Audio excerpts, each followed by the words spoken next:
Segunda-feira, dia em que o Futebol Clube do Porto visitou Moreira de Cónegos para defrontar a equipa do Moreirense, a equipa de Vasco Botelho da Costa, muito forte naquilo que são os seus jogos em casa, mas o momento das duas equipas não era assim tão bom, não é? O Moreirense, que tinha perdido o último jogo para a Liga e foi surpreendido na Taça de Portugal. O Moreirense vinha com duas derrotas consecutivas.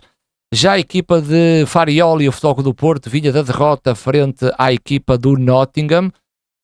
e tentar perceber como é que o italiano iria construir esta ponte para o jogo de Moreira de Cónegos,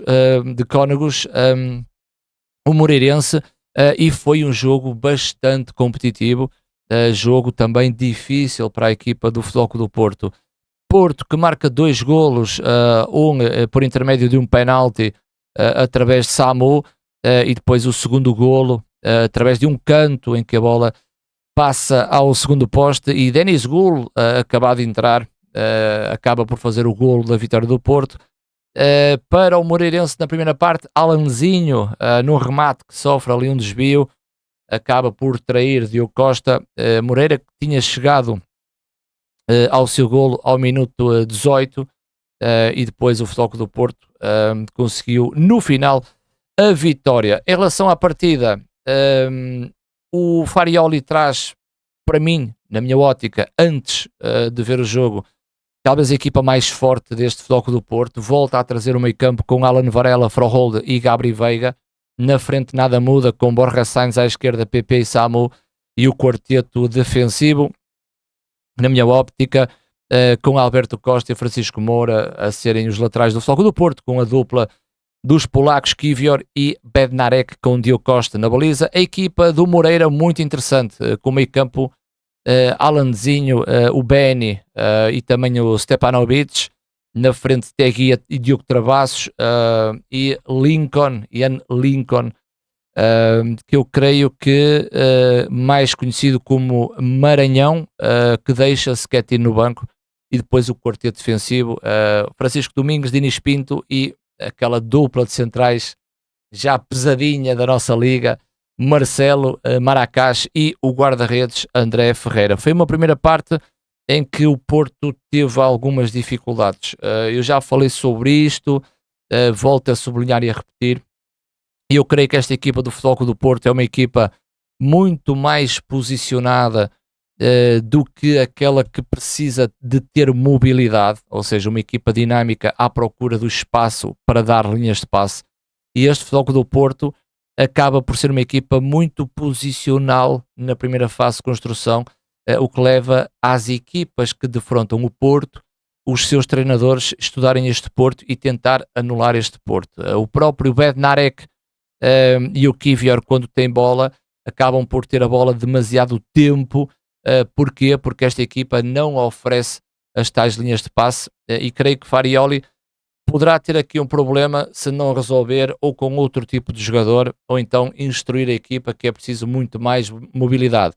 Isto porque os dois centrais do Porto abrem para uma saída e ele coloca os laterais por dentro, ou seja, Alberto Costa por dentro, nesta posição, ou Francisco Moura por dentro, e depois projeta o PP e o Borja Sainz à largura, porque são eles que dão largura na primeira fase de construção, e o Porto fica limitado se ficar estático, porque o Varela é o primeiro homem a receber, a base com o Froholde e Gabri Veiga,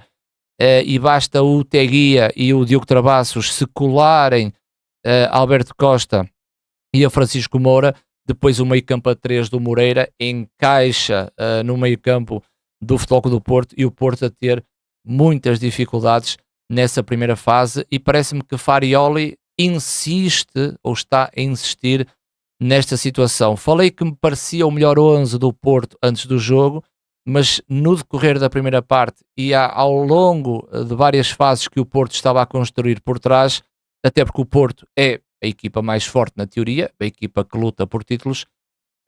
pareceu-me que Rodrigo Mora poderá estar neste momento mais próximo de jogar, e o William Gomes acabou por ser uma alternativa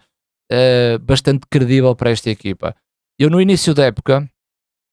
eu fui sempre defensor que o Gabri Veiga e o Froholdt faziam uma excelente dupla no meio campo, que continuam a fazer, e que a forma de jogar de Farioli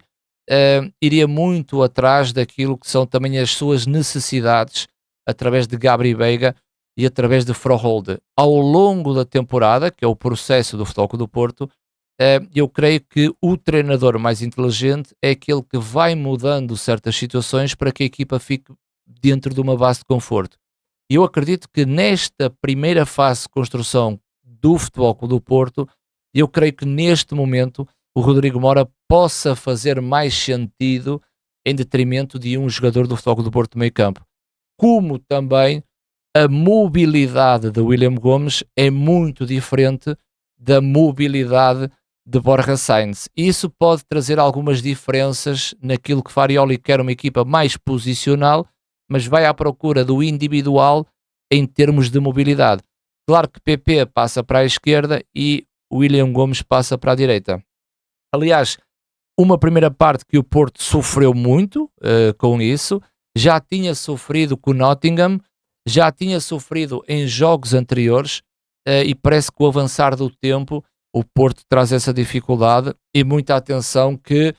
poderá ter também ainda mais dificuldades no futuro se não for à procura dessa tal mudança.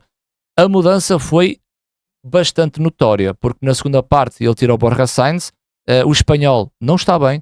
é um jogador muito posicional, é um jogador com uma tomada de decisão errática, cada vez está pior o espanhol, e Farioli tem que olhar um pouco para isso, apesar de ter sido uma contratação do Futebol Clube do Porto, pode estar a passar um mau momento, eu não sei,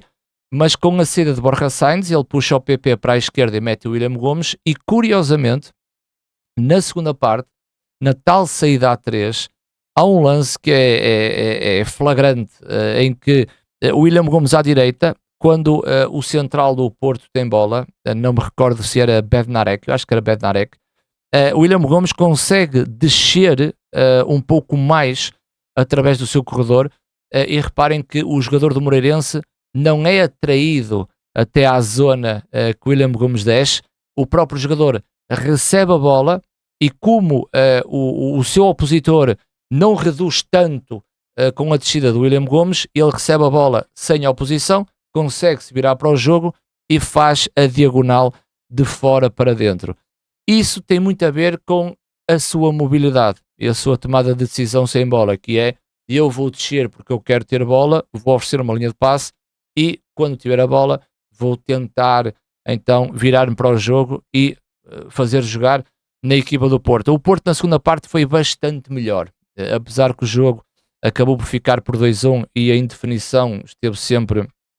quase até ao final do jogo. Eu acho que o Porto foi diferente na segunda parte porque trouxe também essa mobilidade.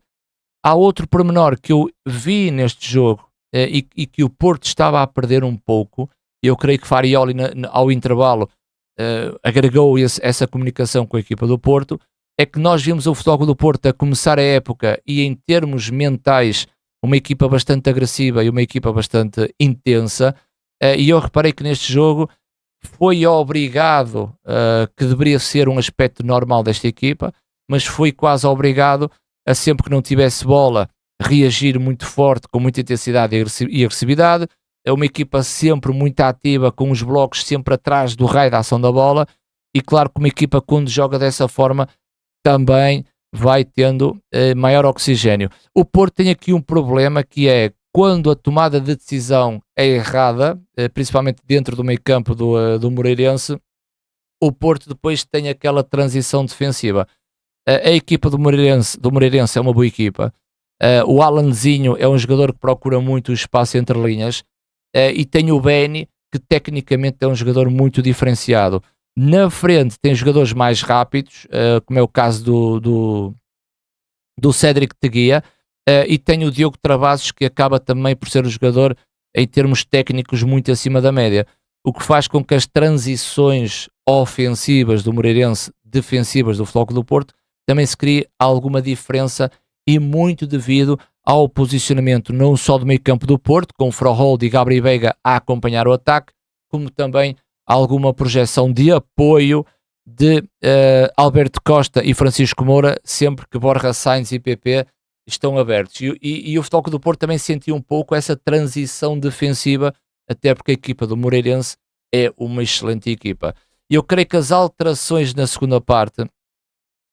foram positivas a partir da entrada do William Gomes, claramente a fazer diferença, e sublinho Borja Sainz para futuros jogos, tentar perceber como é que está o espanhol. Parece-me que o William Gomes está melhor e que PP é imprescindível e passará PP para a esquerda, mas depois reparei que o Rodrigo Mora entra ao minuto 58 e há a troca de Gabriel Veiga, e percebo porque o Futebol Clube do Porto teria que ir atrás do resultado, e pareceu-me que o Rodrigo Mora, neste aspecto e já naquela posição, já não serve de desculpa dizer que o Rodrigo Mora não se consegue ou não estava-se a adaptar à forma de jogar do Futebol Clube do Porto, porque Farioli quer que o Rodrigo Mora jogue no meio campo. Acredito muito mais em Rodrigo Mora agora naquilo que é a forma de jogar do Porto e não a qualidade individual do miúdo. A qualidade de Rodrigo Mora nunca esteve em causa. Aquilo que poderia estar em causa é a forma do Porto jogar e aquilo que Mora poderá oferecer ao Porto. E acredito que o Rodrigo, neste momento, é um jogador muito mais adaptado nesta forma de jogar em linhas do meio campo. E há outro pormenor: na segunda parte, o Rodrigo Mora tem um deslocamento aproximadamente entre 50 e 60 metros a descer para o seu meio campo e consegue roubar a bola a um jogador do Moreirense. Essa disponibilidade que o Rodrigo Mora tem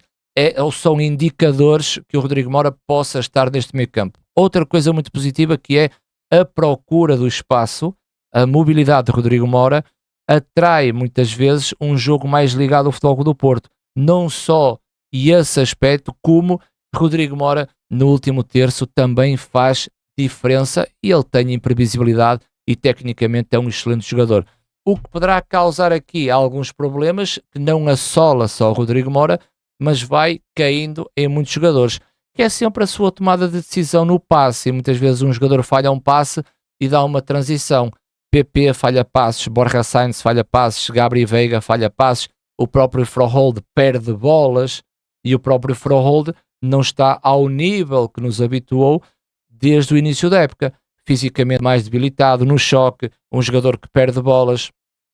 e é um jogador que já não traz aquela dinâmica no corredor do lado direito, e talvez seja o caso de Farioli ter pedido para não abrir tanto no lado direito, para que o PP ou o William Gomes assuma essas despesas. O próprio Frohold também não está exatamente igual àquilo que ele estava a dar no início da temporada. Portanto, há algumas questões que Farioli terá que ver, principalmente começando pelo coletivo do Futebol Clube do Porto, indo à procura também do individual. Futebol Clube do Porto que mete o Denis Gul na segunda parte. Num primeiro momento, Denis Gul jogou um pouco à esquerda, a aproveitar o posicionamento do Samu, e o Porto, atrás do resultado, iria claramente absorver os dois jogadores dentro da área, até porque depois o corredor era entregue ao ala quando o Denis Gul vinha para o meio, e Farioli parece que não chegou a essas substituições e foi colocando mais jogadores. O próprio Prapitos foi para a central, Kivior jogou na esquerda, finalmente.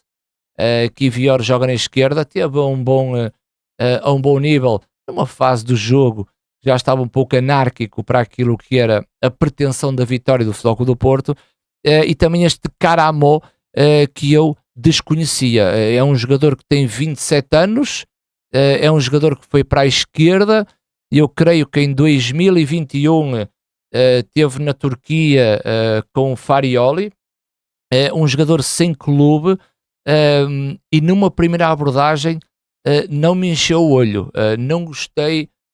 nem na qualidade do passe, o deslocamento, a forma de pensar o jogo, não me atraiu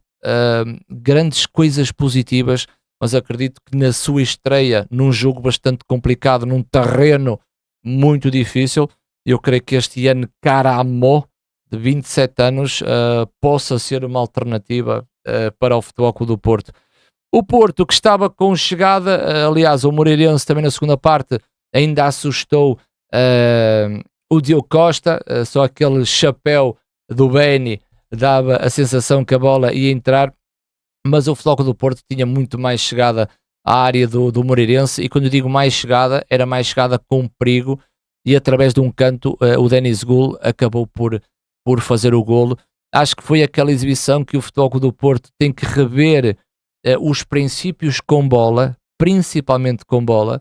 e acho que foi uma exibição, como se costuma dizer, aquela exibição de fato de macaco, não é? Em alguns jogos é preciso vestir o fato de macaco, ir à luta, e sobre as dificuldades tentar se superar, e isto faz parte do campeonato, faz parte do processo, um caminho bastante longo, e acredito que as equipas que lutam pelo título, o Futebol Clube do Porto, o Benfica e o Sporting, ao longo desta travessia vão ter jogos como estes, e o Porto acabou por ganhar. Fica curto a sensação deste jogo, e creio que o adepto do portista, claro que gostou muito da vitória, mas olhando para o jogo, o Porto marca golo através de penalti, e é penalti, e depois o Porto marca golo através de um canto. Portanto, são 2 golos de bola parada, e parece que a situação é bastante curta para aquilo que a equipa do Porto. Eu não vejo muito assim o futebol, tá? Eu não sou adepto, eu por acaso sou uma pessoa muito exigente, mas eu não vejo assim muito o futebol, porque as condicionantes que um jogo te traz, e os contextos a qual tu abordas ao longo de 100 minutos, porque tivemos 10 minutos de compensação, faz com que a equipa tenha que fazer aquilo que é preciso para fazer o golo. E acho que o Porto absorve muito bem o canto da bola ao segundo posto de Denis Gol, e acabou por marcar o golo, e aí concretiza o seu objetivo, que era marcar mais um golo que o adversário e chegar ao final da partida e agarrar os 3 pontos. Que sirva de exemplo mais um jogo do Futebol Clube do Porto, em que uma primeira parte com dificuldades com bola, uma segunda parte muito melhor, com os jogadores a trazer mais mobilidade, muito mais agressivo, mais rápido, mais intenso, e o Moreirense que não esteve tão bem na segunda parte. Vitória do Porto, 3 pontos, e seguimos para a próxima jornada.